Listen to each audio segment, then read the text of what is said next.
Hello everyone, welcome back my new video. तो student जिन जिन बच्चों का 2026 में बोर्ड एग्जाम देना है ना, तो उनके लिए ये वीडियो काफ़ी महत्वपूर्ण होने वाला है, क्योंकि मैं आप लोग को इस वीडियो में बताने वाला हूँ 2026 में आने वाला आप लोग को न्यू सिलेबस।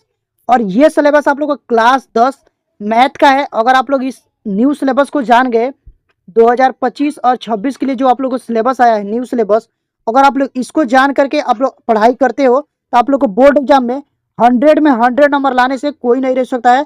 तो वीडियो में बने रहे और वीडियो को अंत तक देखें। पूरा जो न्यू सिलेबस है, ठीक है ना, और एग्जाम पैटर्न है, ठीक है ना, बेस्ट बुक क्या है, ठीक है ना, ये सब कुछ मैं आप लोग इस वीडियो में बताने वाला हूँ। अगर आप लोग ये जान गए ना, तो आप लोग को 95% लाने से कोई नहीं रह सकता है। तो वीडियो में बने रहे और वीडियो को अंत तक देखें।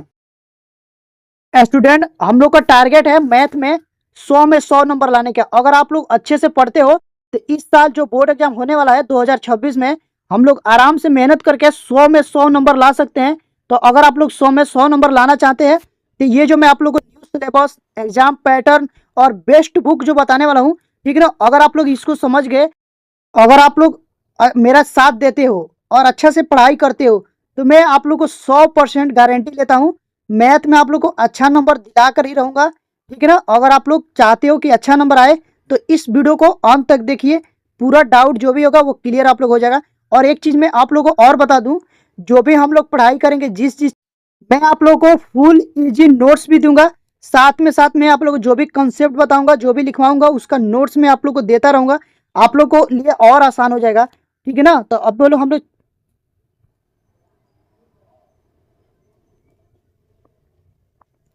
अब चलिए स्टूडेंट, हम लोग चलते हैं अपने सिलेबस पर। इस साल जो आप लोग को 2026 में मैथ का सिलेबस है वो आप लोग पहले समझ लो।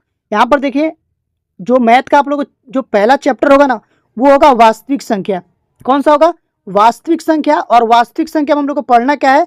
अंक गणित के आधारभूत प्रमेय, ठीक है, उदाहरण सहित √2, √3 और √5 को अपरिमेय संख्या सिद्ध करना।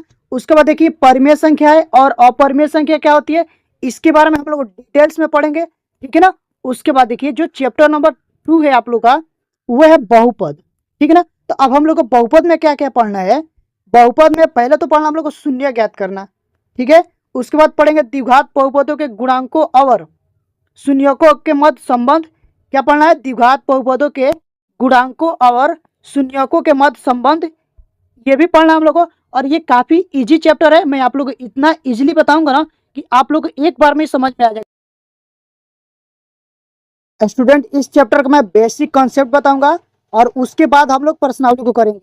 ओके। उसके बाद देखिए अब हम लोग चलेंगे यहाँ पर। देखिए जो तीसरे नंबर आप लोग को जो चैप्टर है वो है दो चर वाले रैखिक समीकरण। ठीक है ना। क्या है? दो चर वाले रैखिक समीकरण।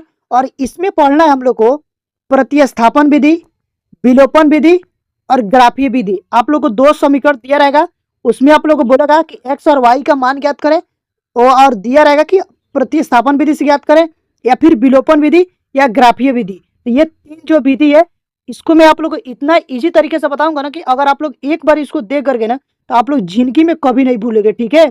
तो वीडियो में बने रहे और वीडियो को अंत तक देखें। जो भी चैप्टर है आप लोग इसमें पहले समझ ले कि क्या क्या पढ़ना है, उसके बाद हम लोग पढ़ाई स्टार्ट करेंगे। और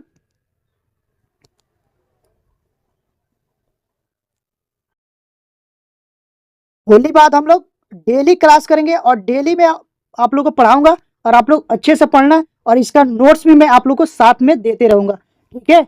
उसके बाद चलिए देखो, जो 4 नंबर चैप्टर है वो आप लोग है द्विघात समीकरण। क्या है? द्विघात समीकरण। और द्विघात समीकरण में पढ़ना क्या है?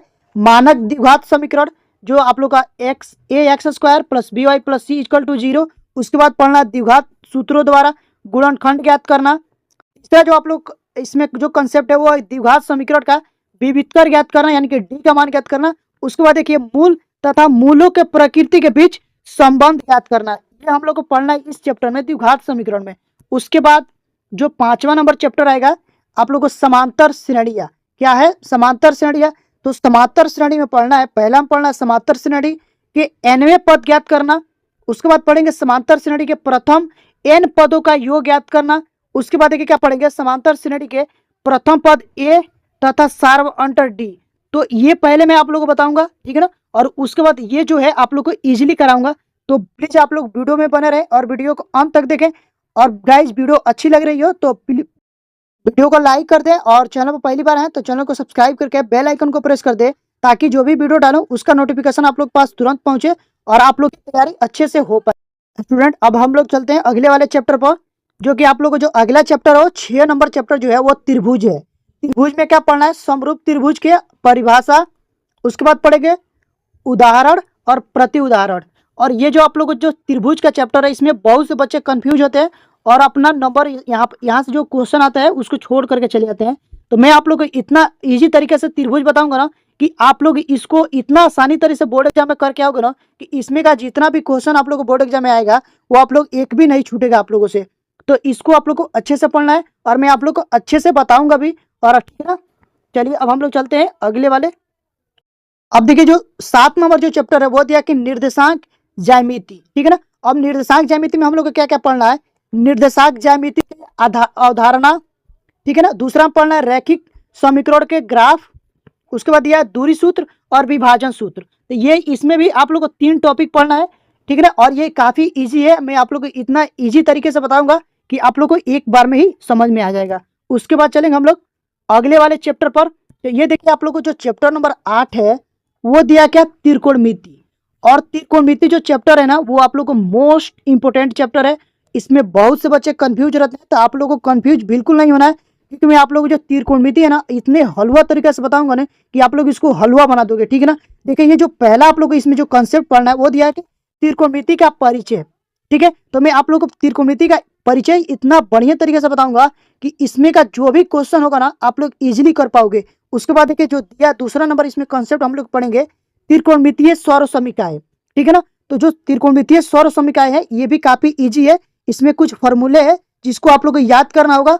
अगर आप लोग फॉर्मूला याद कर लोगे तो आप लोग इसको इजीली कर लोगे, ठीक है ना। जो कि इजी है ये भी मैं आप लोग को अच्छे तरीके से बताऊंगा। उसके बाद हम लोग चलेंगे अगले वाले चैप्टर पर, जो कि चैप्टर नंबर 9 है। वो है आप लोग को ऊंचाई और दूरी। अब देखिए ऊंचाई और दूरी में क्या क्या हम लोग को पढ़ना है? पहला में पढ़ना है उन्नयन कोण तथा अवनमन कोण, इसके बारे में हम लोग को डिटेल्स में पढ़ेंगे।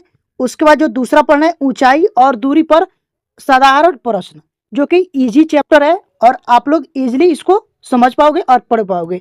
उसके बाद देखिए अगला जो आप लोग को चैप्टर होगा 10 नंबर, वो है आप लोग का वृत्त। क्या पढ़ना है हम लोग को? वृत्त, ठीक है ना। वृत्त पढ़ना है।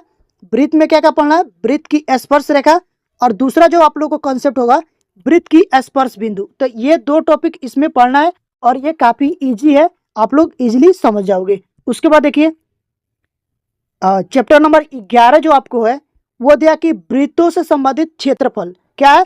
वृत्तों से संबंधित क्षेत्रफल। तो पहला इसमें जो पहला हम लोग का कॉन्सेप्ट बनेगा वो बनेगा वृत्त के त्रिज्यखंड का क्षेत्रफल ज्ञात करना, ये ज्ञात करना होगा। उसके बाद जो दिया वृत्त के वृत्तखंड का क्षेत्रफल। तो ये 2 टॉपिक इसमें आएंगे और ये दोनों टॉपिक में आप लोग को बेसिक से लेकर एडवांस तक बताऊंगा, अगर आप लोग मेरे चैनल के साथ जुड़ते हैं तो, ठीक है। तो आप लोग चैनल को सब्सक्राइब कर लें और बेल आइकन को प्रेस कर लें, ठीक है, ताकि जो भी वीडियो डालूंगा उसका नोटिफिकेशन आप लोग पास तुरंत पहुंचेगा और आप लोग तैयारी तुरंत हो पाएंगे। उसके बाद देखिए चलेंगे हम लोग अगले वाले चैप्टर पर, जो कि चैप्टर नंबर है आप लोग का 12, ठीक है ना। 12 चैप्टर नंबर है। इसमें आप लोग का पृष्ठीय क्षेत्रफल और आयतन, ठीक है ना। और इसमें आप लोग को पढ़ना है घन के बारे में, घनाभ के बारे में, गोला, अर्धगोला, बेलन और शंकु के बारे में। और जो कि ये मोस्ट इंपोर्टेंट चैप्टर भी है, क्योंकि इसमें से लॉन्ग क्वेश्चन आते हैं, 6 नंबर के क्वेश्चन बोर्ड एग्जाम में आते हैं। तो इसको तो हम लोग इतना अच्छे तरीके से पढ़ेंगे ना कि आप लोग को जो 6 नंबर का क्वेश्चन आते हैं बोर्ड एग्जाम में, यहाँ से एक भी क्वेश्चन नहीं छूटेंगे, ठीक है ना। अब चलिए अगला जो चैप्टर है आप लोग का ये है 13 नंबर चैप्टर सांख्यिकी। क्या है? सांख्यिकी। तो ये जो आप लोग का सांख्यिकी चैप्टर है इसमें पढ़ना है वर्गीकृत आंकड़ों का माध्य, माध्यिका और बहुलक, ठीक है ना। तो माध्य में आप लोग को पढ़ना होगा समांतर माध्य विधि, प्रत्यक्ष विधि, पग विचलन विधि। ये 3 विधि है। अगर आप लोग इस 3 विधि को पढ़ लेते हो तो आप लोग को माध्य आसानी से कर लोगे। उसके बाद आप लोग का आता है माध्यिका। तो फिर मैं माध्यिका को भी आप लोग को इतना इजी तरीके से बताऊंगा कि आप लोग एक बार में ही समझ जाएंगे। उसके बाद इसमें आएगा आप लोग का बहुलक। तो ये 3 टॉपिक इसमें है जो कि हम लोग को पढ़ना है सांख्यिकी में। उसके बाद देखिए जो अगला चैप्टर है उसमें हम लोग को पढ़ना क्या है? प्रायिकता, ठीक है ना। तो ये आप लोग का लास्ट चैप्टर भी होगा।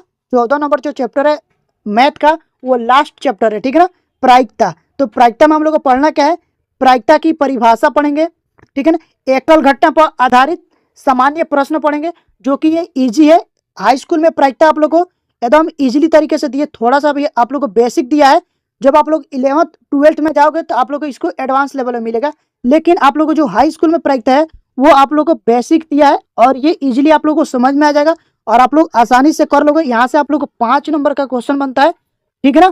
ठीक है स्टूडेंट, अगर आप लोग इतना पढ़ लेते हो ना तो आप लोग को बोर्ड एग्जाम में 100 में 100 नंबर लाने से कोई नहीं रोक सकता है।